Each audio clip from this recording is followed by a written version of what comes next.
But there I was, still on her porch, still not moving, like my legs had made up their mind before I could. She leaned against the doorframe, one hand wrapped around a mug that had long gone cold. The light from inside cast a soft glow across her face, the kind that made everything else blur. Her hair was slightly messy in a way she'd probably apologize for. I wouldn't let her. "You want to come in?" she asked finally. I looked up. Her voice was low, like she didn't want to ask, but asked anyway. "I should go," I said, but I didn't. She didn't respond, just stepped aside to let me in if I changed my mind.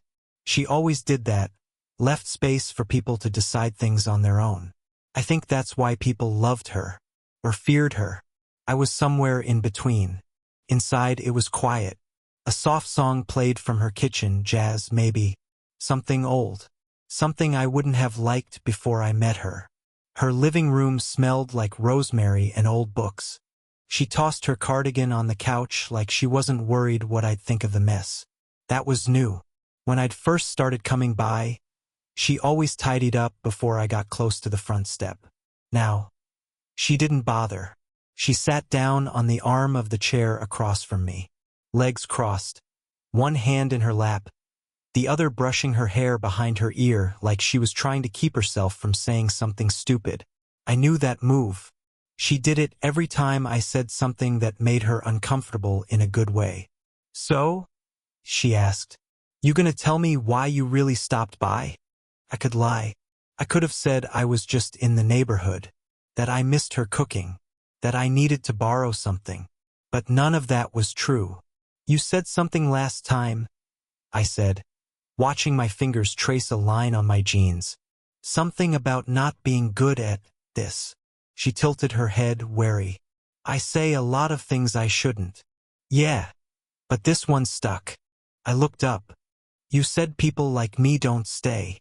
She blinked, slowly, then laughed once, soft, dry, like it hurt. "That's not what I meant." "No, that's exactly what you meant." She didn't answer.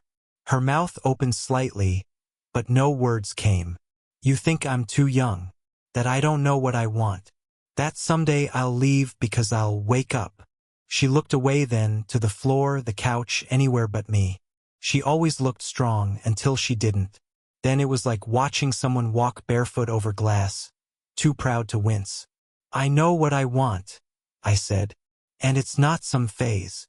Her shoulders tightened. "Don't do that," she whispered. "Do what?" "Make it sound easy, like there's no risk." I leaned forward. "There is risk, but you're the only one I'm willing to take it for." Silence. Her breathing was slow, controlled, but her fingers tapped against her mug, barely, like Morse code for panic. Or maybe hope. Couldn't tell yet. She set the mug down, carefully, then stood and walked toward the hallway. I thought she was leaving, walking away, but she stopped, and turned. "You always know just what to say," she said softly. I stood, my voice low. "Only to you." We stared at each other for a second too long. Then her phone buzzed. She glanced at it, froze. Her expression changed. And whatever moment we just had, cracked.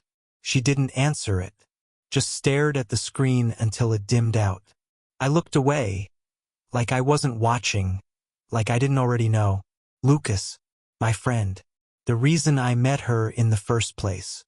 He'd introduced me to her a year ago, over takeout and beers while his mom passed through the living room, quiet and half-laughing at our mess. I remember the first time I noticed her, not as his mom but as her. Sharp, calm, eyes that looked like they'd already seen the worst of you and still weren't scared.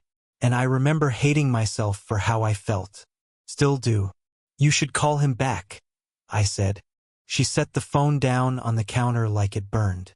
Later, the music had stopped. Or maybe we stopped hearing it.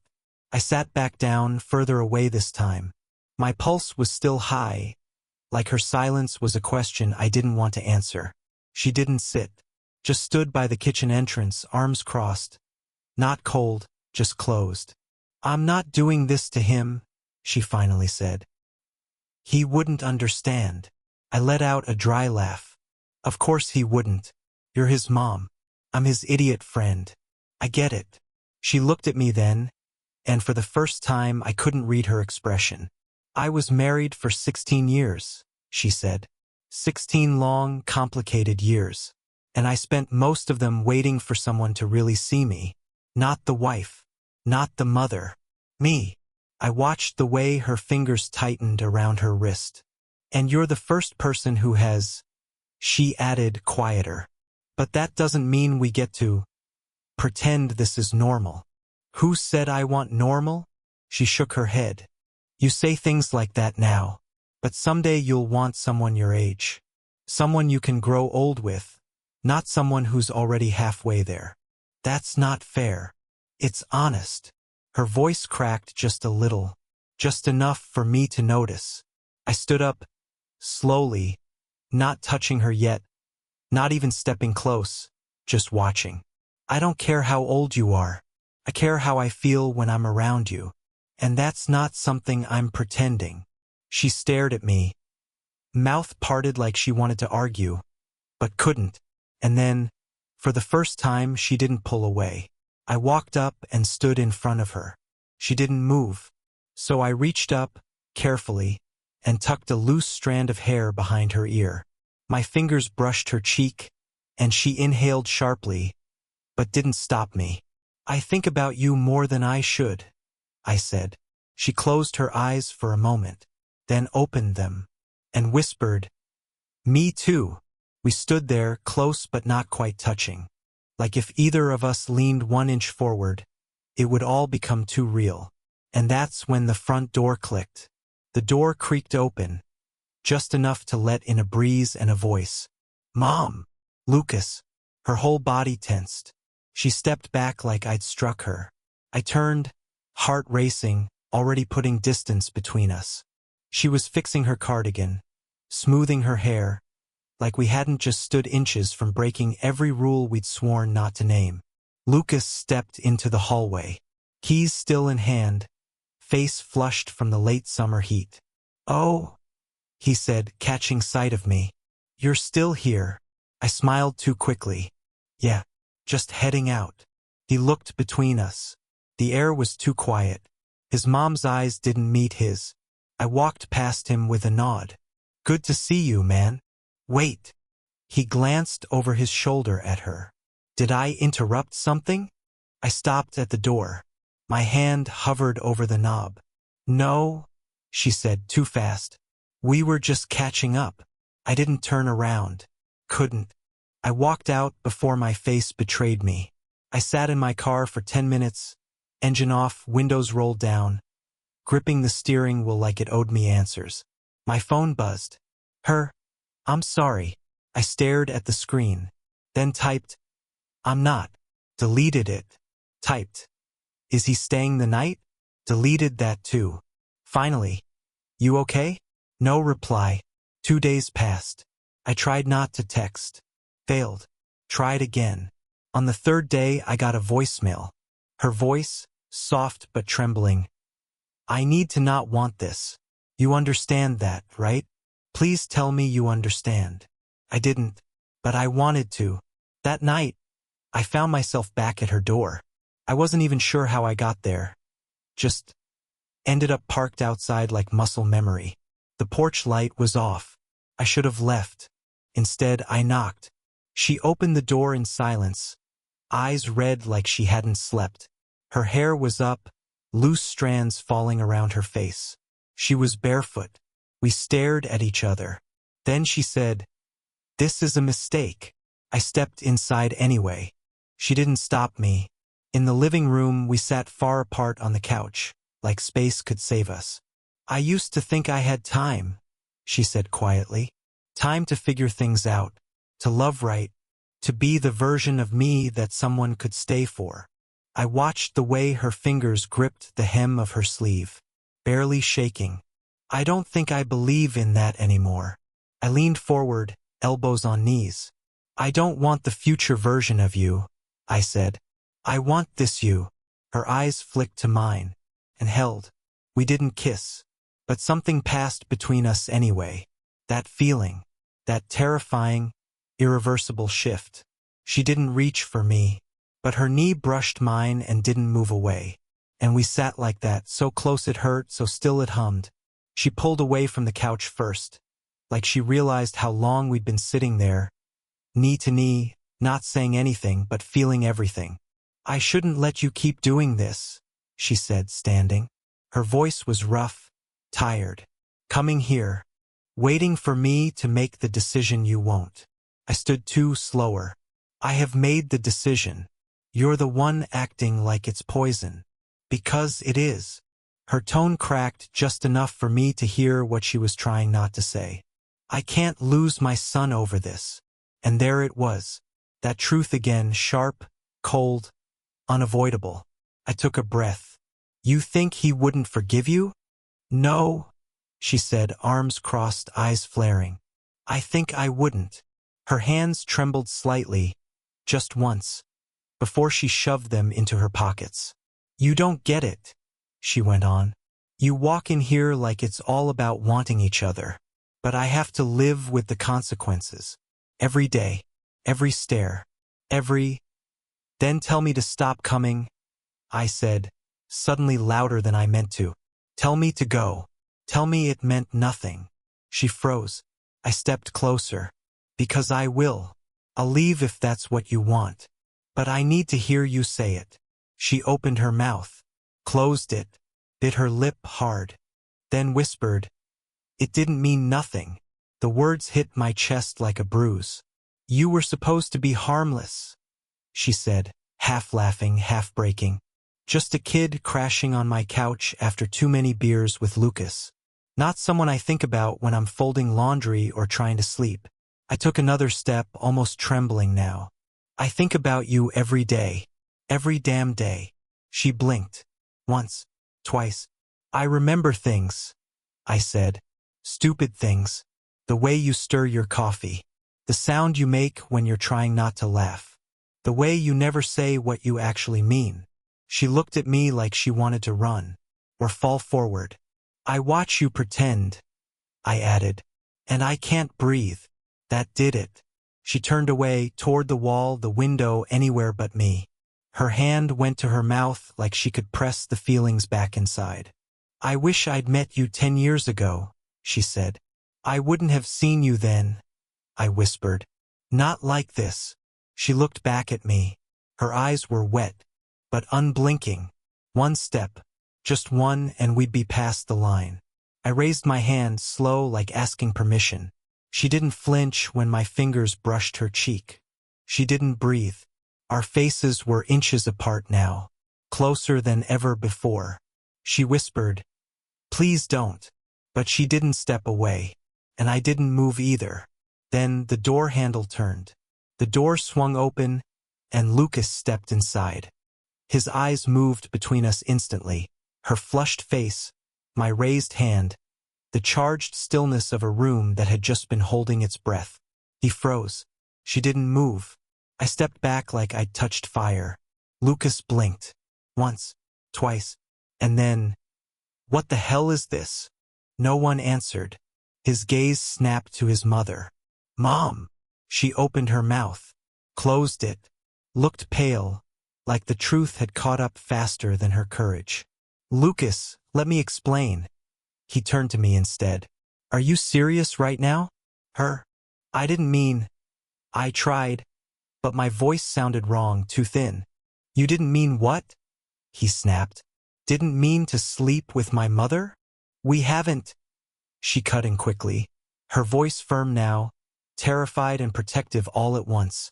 "It's not what you think. You think that makes it better?" Lucas backed toward the door.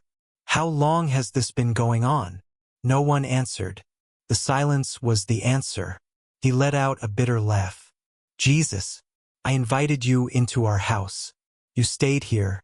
You ate dinner with us. And the whole time..." He trailed off. His hands were shaking now. "What the hell is wrong with you two?" "I never planned this," she said quietly, stepping forward. He flinched back. "You're my mother." "I know." I trusted you. Her eyes brimmed with tears. You still can. No, I can't. He turned to me then. I looked up to you, man. I liked you. And the whole time you were just trying to. I wasn't, I said finally. I wasn't trying to do anything. You just what? Fell in love. The word sat between us like a gun on the table. No one dared to pick it up. Lucas didn't say anything else. He just walked out. The door slammed. She sat down on the couch like her body had given up, her head in her hands, her breath shallow. I stood frozen, every muscle locked. I ruined it, she whispered. You didn't. She looked up. He'll never forgive me. I sat beside her. Then I'll take the blame. Say I pushed it. That I made you. No, she shook her head. I already lost his father. I can't lose him too. A long pause. Then she said something I didn't expect. I think you should go. My stomach dropped. You don't mean that. I do. Her hands were shaking now. Her mouth trembled. But she didn't look away.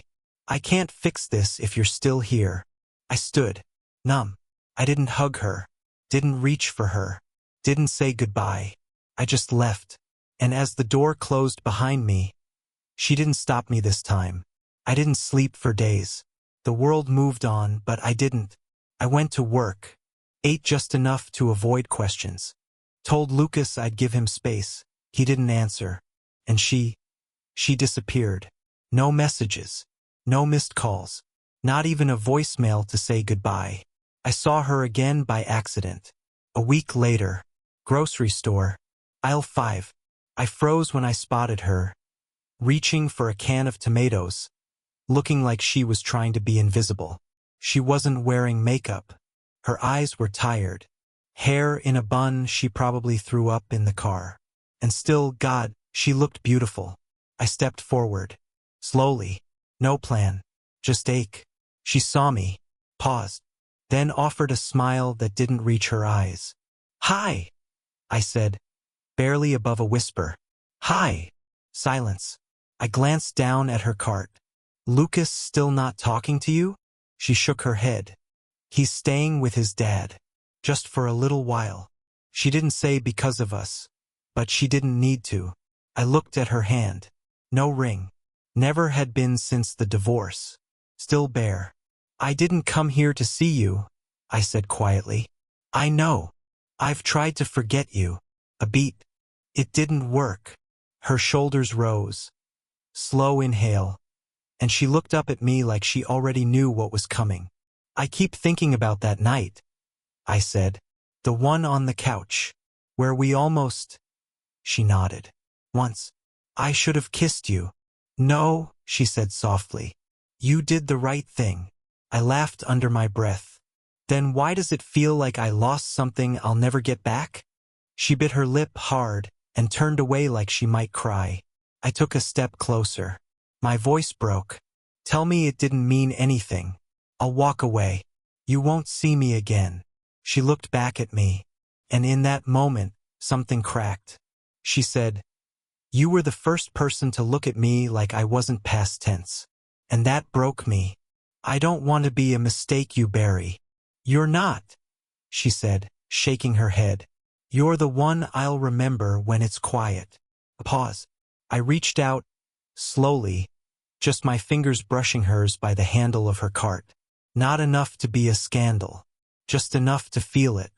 Then come with me, I whispered. Her eyes searched mine. Trembling, wanting, terrified.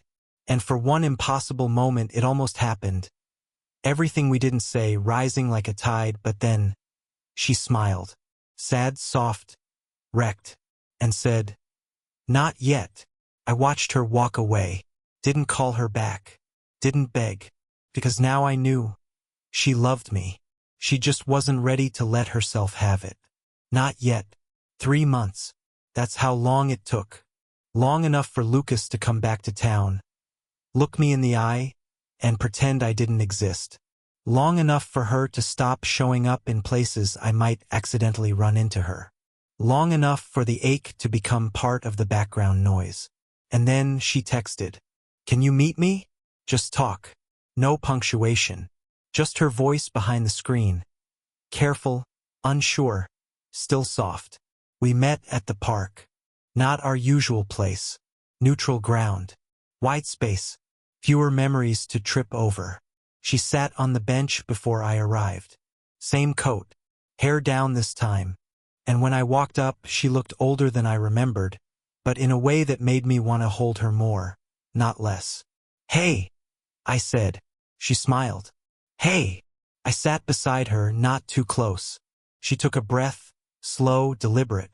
"I talked to Lucas," she said. My chest tightened. "How'd it go?" "Messy. Honest.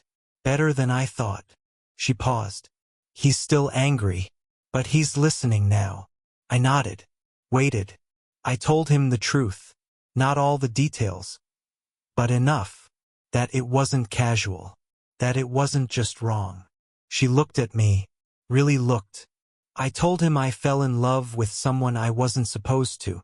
The wind shifted. Leaves skated across the pavement. I couldn't breathe for a second. "And what did he say?"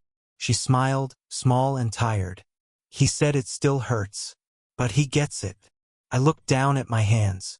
They were shaking again. "I've thought about you every day," she added. "And not in some romantic movie way. I mean real. Like I missed your dumb jokes. And how you always pause before you answer like you're afraid to say the wrong thing." "I am," I said. She laughed. Really laughed. And that was the moment I knew she wasn't here to say goodbye. "I don't know what this looks like," she said. "People are still going to judge. Lucas might never be fully okay with it. But," she turned to me, eyes wide open now, "I'm tired of being afraid of wanting something good." I reached out, took her hand. Felt like it belonged there. "I never stopped waiting," I said. She leaned in. Slowly, carefully. And this time we didn't stop. Her lips touched mine, soft and certain. Like everything we'd been holding back finally let go. And when we pulled apart, she whispered, "You still know just what to say." I smiled, forehead resting against hers. "Only to you." We didn't walk away from each other that time. We walked toward something messy, real, and finally ours.